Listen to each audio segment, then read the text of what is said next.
PTI के एहतजाज में तशद्दुद का रंग नुमाया हो गया है। रावलपिंडी के इलाके हकला में मुजाहिरीन ने तशद्दुद से कांस्टेबल मुबश्शिर जाबहक हो गया। वजीर आजम शहबाज शरीफ और वजीर आला पंजाब मरियम नवाज ने पुलिस एहलकार की जान जाने पर अफसोस का इजहार किया और मुजाहिरीन का रवैया काबिल मुजम्मत करार दे दिया। पंजाब की वजीर इत्तलात ने कई पुलिस एहलकारों को यरगमाल बनाए जाने का भी दावा किया।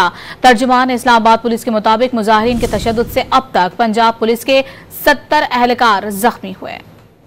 तहरीक इंसाफ के एहतजाज के दौरान जख्मी होने वाला पुलिस कांस्टेबल जख्मों की ताब न लाते हुए जाँ बहक हो गया। 46 साल कांस्टेबल मुबश्शिर को तशवीशनाक हालत में अस्पताल पहुंचाया गया था। शहीद कांस्टेबल मुबश्शिर की 2 बेटियां और 1 बेटा है। तर्जुमान इस्लामाबाद पुलिस के मुताबिक तशद्दुद की वजह से पंजाब पुलिस के 70 एहलकार जख्मी हो गए हैं। वजीर आजम शहबाज शरीफ ने एहतजाज करने वालों के हाथों पुलिस एहलकार की शहादत की मजम्मत की है। एक बयान में बावर कराया कि 9 मई को फसादात बर्पा करने वाले फिर पुरतशद्दुद कार्रवाइयाँ कर रहे हैं। जब मुल्क तरक्की करने लगता है, शरपसंद जलाओ घेराव शुरू कर देते हैं। वज़ीर आला पंजाब मरियम नवाज ने मुजाहिरीन की जानिब से पुलिस के असलहे से गोलियां बरसाए जाने का दावा किया। सवाल किया कि ये कौन सा एहतजाज है जहां सरकारी वसाइल को इस्तेमाल किया जा रहा है। पिछले एहतजाज में भी एक कांस्टेबल शहीद हुआ था और 25 से ज्यादा जख्मी हुए थे। एक सूबे की पुलिस का दूसरे सूबे पर सरकारी वसाइल से हमला कौमी यकजहती को पारा पारा करने के मुतरादिफ है। वज़ीर इत्तलात पंजाब अज़मा बुखारी ने बुशरा बीवी पर एहतजाज को इस्लामी टच देने का इल्जाम आयद कर दिया। बहुत सारे लोग यरगमाल बना लिए हैं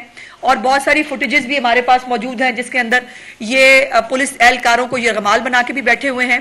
ये गाड़ियां जो हैं उनको आग भी लगा रहे हैं और छीन भी रहे हैं। मेरा सवाल यह है कि ये सियासी एक्टिविटी है, ये हालत है आपकी, और आप फिर उसके अंदर तड़का लगाती हैं मजहब का।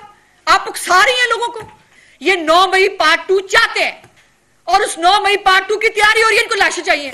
दावा किया कि सर को टारगेट करके गोलियां मारना तालिबान का तरीका है। ये चाहते हैं कि रियासत रद्द अमल दे ताकि इन्हें लाशें मिलें।